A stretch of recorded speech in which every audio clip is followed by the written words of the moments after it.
What happens when a self-made CEO walks into one of his own buildings and watches a veteran get mocked to his face? Brennan James built his company from the trunk of a '96 Ford, selling refurbished watches online. 17 stores later, he had a full staff, a warehouse team, and a growing national brand. But over the last year, something had started to feel off. Customer reviews dipped. A couple of handwritten letters came in from older customers saying they felt talked down to at a few stores. Then an email from a retired Marine said he left a store humiliated and disrespected. Brennan had read that one twice. He didn't trust filtered reports anymore. Too many layers between him and the people on the ground. So he made a decision.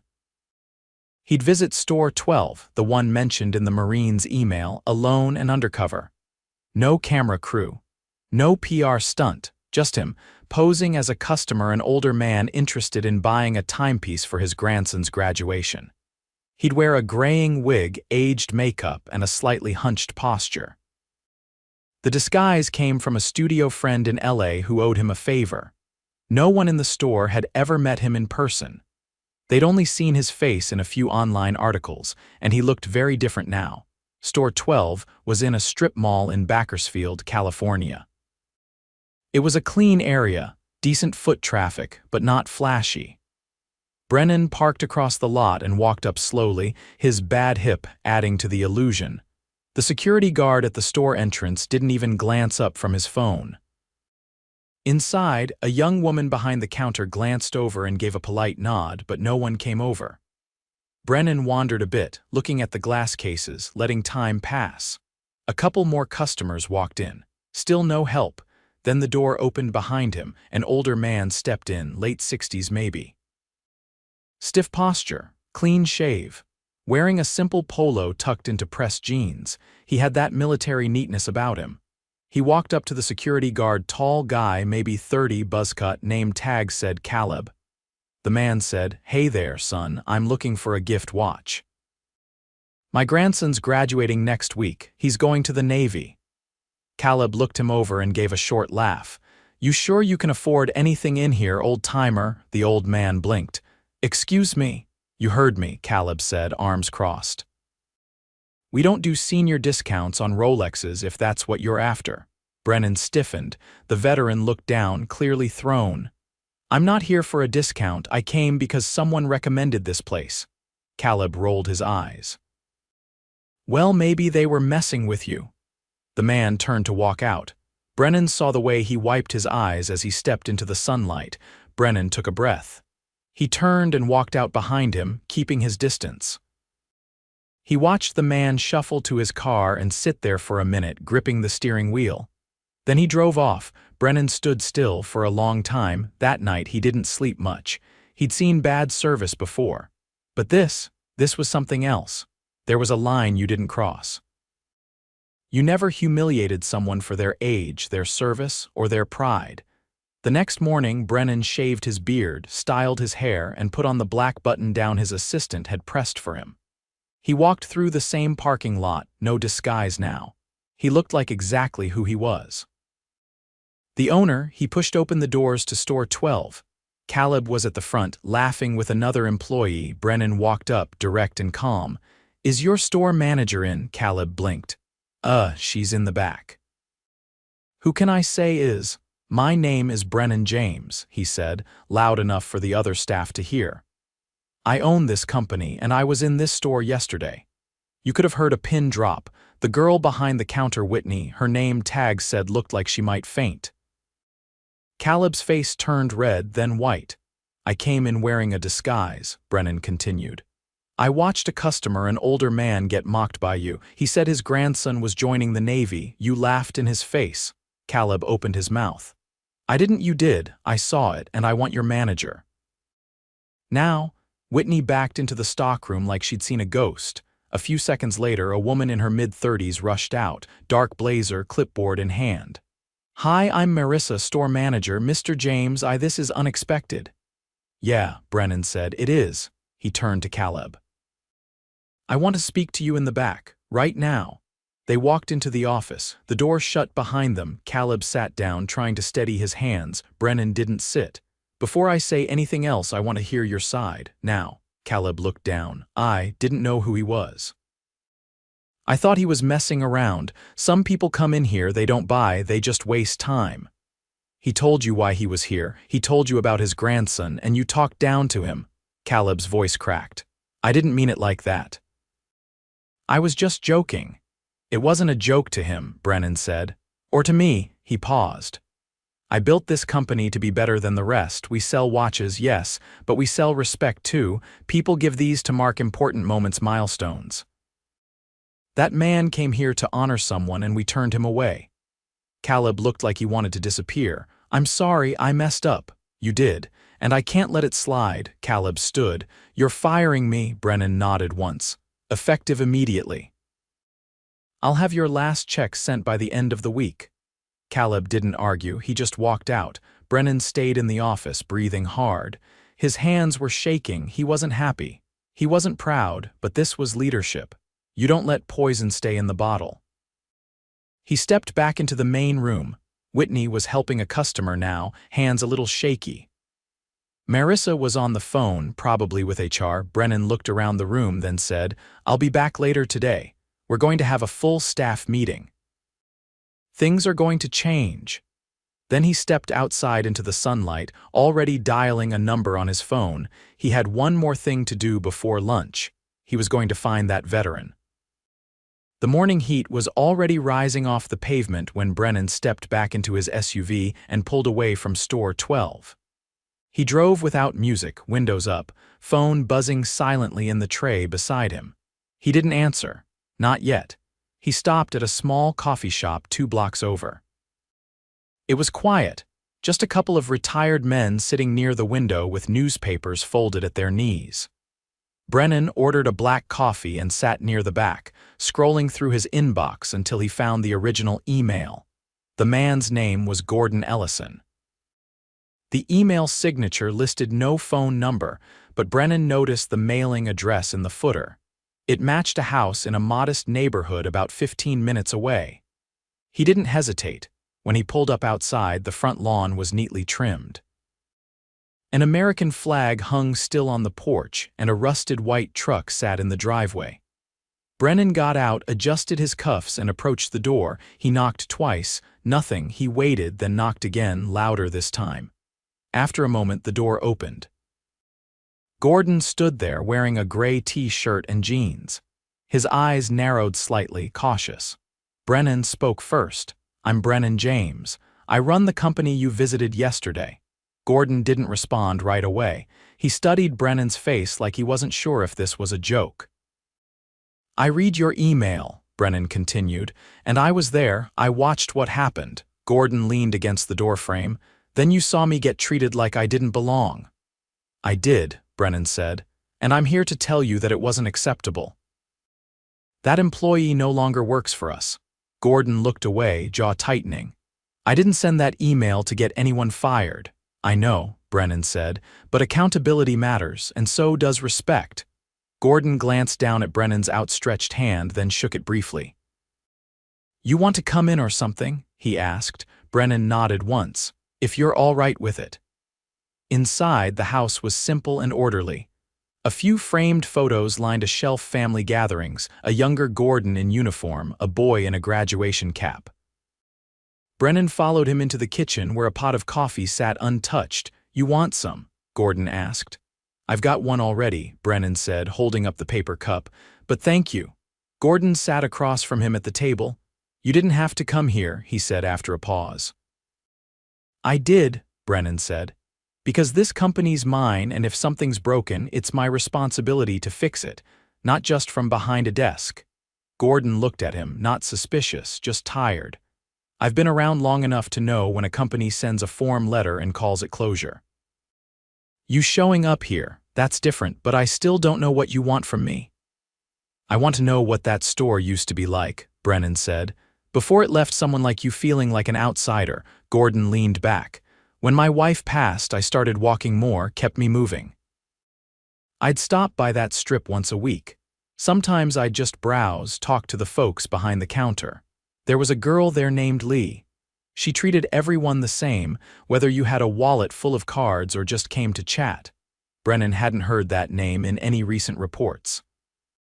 "What happened to her?" he asked. "Last I heard, she left about 4 months ago. Said she couldn't keep up with the new manager's volume over values mindset. Her words." Brennan made a mental note. Gordon stood. "Look, I'm not looking to be anyone's charity case. I've had worse days than that one, but it stuck with me because I thought your company was different. It used to be." Brennan stood too. "I want it to be again. Thank you for taking the time." As he left the house, Brennan's phone buzzed again. This time he answered. "Get me Lee's employee file," he told his assistant. "And everything we have on Store 12's staffing turnover in the last 6 months. He didn't go back to headquarters. Instead, he headed straight to the warehouse. The distribution center was tucked into an industrial park 10 miles from the store. It was the heart of the operation where inventory was checked, packed, and sent out across the country. Brennan hadn't set foot in it in over a year. When he stepped onto the floor, the noise hit him first. Forklifts whirring, boxes sliding, the beeping of scanners. It was efficient but too quiet between people. No one was talking unless they had to. He approached a young man at the packing line. "You get many returns from Store 12, the guy looked up, confused. I don't know." "Depends on the week." "Why?" Brennan introduced himself. The guy's eyes widened. I'm Nate. I only started 4 months ago. You like it here?" Nate hesitated. "It's steady, but we're short-staffed. Our shift lost 2 people last month and they didn't replace them."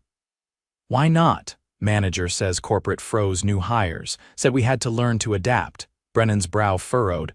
"What's your manager's name?" "Derek. He's usually upstairs." Brennan didn't wait.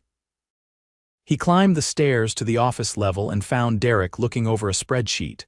"Got a second?" Derek turned, eyes widening when he recognized him. "Mr. James, of course. I wasn't expecting, I know. I've been getting a lot of surprises myself lately." Derek gestured to a chair. Brennan stayed standing. "I just spoke to Nate. He says your shift is down 2 people. "That's correct," Derek said carefully. "And you didn't put in to replace them?" "I submitted a request, but when I didn't hear back, I figured it was a hold." "I've been managing with what we have." "By overloading your staff," Brennan said. "That's not managing, that's surviving." Derek opened his mouth, but Brennan cut him off. "I want a full staffing report by end of day, and I want every backlogged hire request reopened and reviewed personally by HR. No more assumptions." Derek nodded quickly. Brennan stepped out of the office and looked down at the warehouse floor. People moved like clockwork, but there was no energy, no spark, just motion. That afternoon, Brennan returned to Store 12. The staff was gathered near the back wall, folding chairs set up hastily. A few looked nervous, others just confused. He stepped in front of them. "Some of you know who I am. For those who don't, I'm the guy who started this company with a single case of watches and no savings. I believed then what I still believe now, that people matter more than product." He looked around the room. "I went undercover yesterday, and I saw things I didn't like. But I also saw people who showed up, worked hard, and tried to keep this place running without enough support." He turned to Marissa. "You've been running this store under pressure. I want to hear from you. No filters." Marissa hesitated, then spoke. "We lost 2 associates in the last quarter. 1 quit, 1 transferred. I put in requests, but I haven't had a response in weeks. Inventory's been backed up. I've been covering more shifts myself." "Why didn't you escalate?" "I did, twice. No one called back," Brennan nodded. "That changes now. You'll get the staff you need. And if you don't, you call me directly." He turned to the rest of the group. "We're going to rebuild this place, not just the staffing or the shelves, the culture. That starts with accountability. The man you saw yesterday deserved better, and so do all of you." He stepped back. The room was quiet. Then Whitney raised her hand slowly. "Can I ask something?" "Of course." "What happens next? I mean, is this just a one-time thing?" Brennan looked around the room. "No. From now on, every store gets a quarterly visit from me or someone I trust to report back without spin." Not to catch people, to understand them, he paused. And starting tomorrow, this store gets a new assistant manager. Her name is Lee. Marissa's eyes widened, then softened. I thought she left the company, she said. She did, Brennan said, but I called her. She's coming back because she believes in what this store used to be, and I think you all do too. As he left the store that evening, Brennan didn't feel finished, not even close, but for the first time in months he felt like he was moving in the right direction. At 6:30 the next morning, Brennan stood outside store 12 again, leaning against the hood of his car. The street was still quiet, the strip mall only half lit. The storefront glowed faintly behind its security grate. He wasn't there to make a scene. He just wanted to see who showed up early, who walked in with tired eyes but still showed up. Marissa arrived first, just after 6:45. Her car was an older sedan with a cracked passenger mirror. She stepped out quickly, holding a takeaway coffee and a file folder pressed to her chest. She didn't notice Brennan until she was at the door. You're early, she said, surprised. So are you. I always am. Easier to think before the day starts. She unlocked the door without fumbling, walked straight to the back without unnecessary chatter. Brennan followed her in, watching the rhythm of someone who'd clearly done this 100 times. Inside, the lights flickered on one row at a time. The store felt different without customers, quieter but also heavier somehow. Like the air hadn't been cleared in a while. By 7:15, 2 more staff had trickled in. A tall young man named Louis who handled the repair desk, and a middle-aged woman named Dana who handled appointments. Lee wasn't due until 8. Brennan had asked her to wait until the store was open to make her return. He walked the floor slowly as Louis organized display trays. The young man glanced up only once, then focused back on his work. You've been here how long? Brennan asked. 7 months, Louis said, not looking up. Transferred from store 6. You asked to transfer? No. They asked me to. Why? Louis hesitated. His hands slowed but didn't stop. Store 6 had a manager who didn't like when you asked questions. I asked a lot of them. Brennan said nothing for a moment. You like it here? Louis shrugged. I do the job. I don't get in the way. That's not what I asked. Louis looked at him directly now. I used to care more, then I watched good people get ignored. Now I just keep my head down. Brennan nodded once, stayed a few seconds longer, then moved on. At 8 sharp, Lee stepped through the doors. Her hair was shorter than in her old ID photo, a neat bob now, and she wore a gray blouse with a thin navy vest. She walked with quiet confidence, but her eyes scanned the room like she was still recalibrating. Marissa greeted her first. They exchanged a brief hug, professional, not performative, and Brennan watched from a distance. He didn't need to insert himself yet. Lee would find her rhythm, or she wouldn't. But the way the staff looked at her, not surprised, not confused, just relieved, told him enough. By 10, the store had its usual flow. A couple of customers browsed, a watch fitting was being done at the back table, and Dana handled a phone call with practiced ease. Brennan sat in the office, reviewing the data file HR had sent the night before. It was worse than he thought. Store 12 had the highest turnover rate in the region over the past year. 5 departures, 3 of them within a single quarter. None had been flagged as serious concerns. No exit interviews had been escalated. All were stamped with voluntary resignation and filed away. He called HR. Pull every exit interview for Store 12 for the last 12 months. I want transcripts, not summaries, and I want to know who signed off on them without review. The voice on the other end hesitated.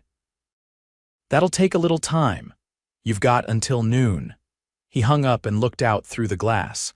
Lee was talking to Louis now, pointing to the repair station. They weren't smiling, but there was clarity in their body language, something practical being exchanged. Brennan stood and stepped out to the floor just as a man in his 50s entered the store. He wore a brown jacket, jeans, and carried a folded brochure in his hand. He looked around uncertainly, then approached Dana. I'm trying to find something for my daughter's promotion. She made lieutenant. Dana smiled gently. Congratulations, that's a huge step. Yeah, the man said, voice low. She's the first in the family to go into the service. Dana walked with him to the case. Brennan didn't interfere, he just watched. The man didn't ask for a discount. He didn't hint at a sob story, he just wanted something meaningful. Dana showed him a brushed steel chronograph with a navy dial. He bought it without hesitation. After he left, Brennan approached Dana. "You handled that well." She looked surprised. "It's not hard to be decent, I know. But it's easy to forget when the pressure piles up." Dana gave a small nod. "This job used to feel like more than just sales. Then we started rushing everything. Less time with each person, more focus on numbers than names. How long have you been here?" 4 years. "Last 2 have felt like 10. He didn't have an answer to that, but he made a note. At noon, HR sent the transcripts. Brennan read every word from the back office. One employee cited lack of communication as the reason for leaving. Another listed unapproachable management. A third wrote simply, "I don't feel like anyone here listens." None of those phrases had made it into the summaries. Brennan set the file down, walked out of the office, and asked Marissa to gather the staff again. They met near the back, behind the service counter. No chairs this time, just standing shoulder to shoulder like a team that hadn't been treated like one in a long while. "I've read your exit interviews," Brennan said. "All of them, the ones no one followed up on." "That ends now." No one spoke, but he saw the shift in their eyes. They were listening. "You've been doing too much with too little, working without support, losing good people and not being told why. That's not leadership, that's failure, my failure." He paused, letting the weight sit for a beat. "I'm not here to promise overnight fixes, but I am here to make sure this place becomes somewhere worth staying again. That means better processes, more listening, and a clear line between you and me, no filters." Lewis folded his arms, not in defiance but in thought. "What if it doesn't work?" "Then I want to hear that too," Brennan said, "and I'll fix it again. As many times as it takes." An older man from inventory, Malcolm, who'd been silent until now, spoke up. "Why start here?" "Why now?" "Because I watched someone walk out of this store ashamed," Brennan said, "and I realized I didn't know my own company anymore." The silence held. Then Lee stepped forward. "I came back because I believed this place could be what it once was. I still do, but belief doesn't fix things." "Work does." Brennan nodded to her. "That's why you're here."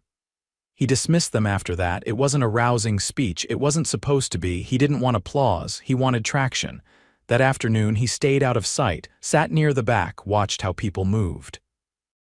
How Lee coached Dana gently through a new digital inventory system. How Marissa called the regional supplier directly instead of waiting for a callback. How Lewis stayed 10 minutes after his shift to finish a repair cleanly instead of rushing it. At 5:30, Brennan stepped out into the parking lot. The sun had dipped low behind the strip, casting long shadows across the sidewalk. He didn't drive off immediately.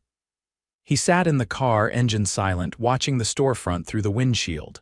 It was still just a building. But something inside it had shifted, not completely, not enough. But it was moving. The following week, Brennan returned to store 12, not with cameras or fanfare, but with a clipboard, a laptop, and 3 names. Lee, Marissa, and Lewis had each submitted proposals for operational improvements, and Brennan had spent the last 2 nights reviewing them line by line. He arrived at 9 sharp, this time dressed down in slacks and a polo. No assistant trailing behind him, no driver outside. The store had just opened. Only 2 customers browsed quietly. Dana gave him a quick nod from behind the counter, then returned to a phone call. There was a rhythm here now, not perfect, but steadier than what he'd seen before. Lee met him in the back room, where folding chairs had been replaced with a modest table and a whiteboard someone had wheeled in from the stockroom. A few notes were scribbled across it in green marker staff targets, delivery delays, and a new training schedule that Lee had started drafting. It wasn't corporate issued. She'd written it herself. "Appreciate you coming in early," Brennan said, setting the clipboard on the table. "I figured you'd want to get through the rough parts first," she said. "No point sugarcoating anything." "That's why I brought this," he replied, tapping the folder. Lewis suggested a change to the repair intake system, said the current one's costing time. Lee nodded. He's right. Right now, customers wait for us to send items off-site even for minor work. We could do half of it here if we had the right tools. You have the experience, I do, and so does Lewis. We both handled in-store repairs at our previous locations. Brennan looked over the list. You'd need a pressure tester, a bench microscope, a new ultrasonic cleaner, and 2 locking drawers for parts. Plus an extra 20 minutes per shift for paperwork, she added. We're not rushing anything through. If we do this, it's got to be clean and trackable. He nodded. Authorized. I'll have procurement handle it today. She seemed surprised by how quickly he responded, but she didn't question it. Instead, she pulled out a folded sheet of paper from her back pocket and unfolded it across the table. This is the second thing, she said. Scheduling flexibility. He scanned it. It wasn't a request for shorter hours or extended breaks, just a rotation model that gave each full-time employee at least 1 weekend off a month, and shifted closing duties to alternate across the team. Marissa's been closing 5 nights a week, Lee said. She hasn't said anything, but I asked. She rearranged her own schedule to avoid overloading the new hires. She's been carrying more than she should, Brennan said. When's the last time she took a personal day? February. He didn't need to ask why. It was the same reason too many managers across the company kept pushing through, because they thought someone else's burden was heavier. Brennan made a note. I'll speak with her. In the meantime, implement this rotation. If anyone pushes back, send them my way. As he stepped out of the back office, he noticed Lewis near the front register, quietly talking with a teenage customer trying on an entry-level timepiece. Brennan lingered by the sunglasses rack, listening. This clasp's a bit stiff now, Lewis said, but it'll loosen up with wear. There's a 90-day fit service free. You bring it back, we adjust it, no charge. The boy nodded, eyes wide with something Brennan recognized, pride. It was the first real watch he'd ever bought. Lewis rang him up, tucked the box gently into a bag, and handed it over like it was something more than just stainless steel and gears. Brennan waited until the customer left before approaching. That intake system you proposed, Brennan said. We're greenlighting it, Lewis blinked. Seriously, you earned it, but I'll need you and Lee to document everything: processes, tools, results. If it works, we scale it. Lewis rubbed the back of his neck. I didn't think anyone would actually read that report. You took the time to write it. That told me more than the words did. Lewis looked down briefly, then back up. I've got a few other ideas, not all perfect, but things I've seen work. Good, Brennan said. Hold on to them. We'll go through them next week. He turned to leave but paused. You good with sticking around here? I know you were transferred without much notice, Lewis shrugged. It wasn't ideal, but this place feels like it's worth fixing now. That helps. Back in the office, Brennan found Marissa sitting at the desk, flicking through vendor invoices. She looked up, surprised. I wasn't expecting you back here. Wanted to ask why you haven't taken a day off since winter. She gave a tired smile. Didn't seem like the right time. We were short and there was too much to clean up. Still is, Brennan said. But that's not a reason to burn out. He handed her a small envelope from his pocket. She opened it and found a handwritten voucher, 3 paid days, to be used any time in the next 2 months, no questions asked. This isn't a policy, he said. It's recognition. For stepping up when no one noticed. Now I'm noticing. She didn't say anything right away. She folded the paper with care and tucked it into her planner. I'll take one next Friday, she said, but only if I can trust the place won't collapse without me. You've got Lee now, Brennan said. And soon a few more hires. I heard we're finally filling the gaps. You are. First interviews start Monday. I've got HR fast-tracking your approvals. She leaned back in her chair. Feels like things are finally moving the right way. They are, Brennan said. But we're not done. He stepped out again, made a slow loop around the store. The lighting hadn't changed. The displays still needed polishing. There were still smudges on the glass, but the energy had shifted. There was a moment near the front where he stopped. The veteran's face, Gordon, it came back to him. Not the moment of humiliation, the one after. The stillness in that truck, the quiet anger in the way the man gripped the steering wheel, that moment had stayed with him. He pulled out his phone and scrolled to his saved contacts. He dialed. "Gordon Ellison," the voice answered on the second ring. "Brennan James, I wanted to let you know something." There was a pause. "I'm listening." "I went back to the store. We made changes. The man who disrespected you is gone, the staff's been rebuilt, and the team. They're the reason I believe in this company again." "Good to hear," Gordon said, "but I'm not sure I'll be walking through those doors again." "I understand," Brennan said, "but I'd like you to consider something else. We're launching a new advisory program. I want a few outside voices to help shape how we train our staff real experiences, not just manuals. People who have seen how things can go wrong and what respect really looks like." Gordon didn't answer right away. "You want me to tell your people how to be decent?" "I want you to tell them what dignity looks like from someone who's earned it." There was a long pause. "You know where to find me," Gordon said. He hung up without a goodbye.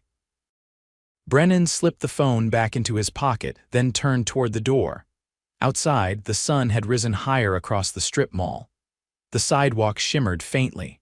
A delivery truck idled near the curb, waiting to unload. Brennan didn't watch it long.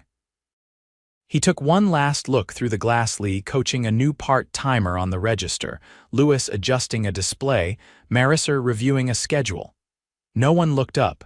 They didn't need to. They weren't performing for him anymore. They were building something for themselves. And that was exactly what he'd hoped for.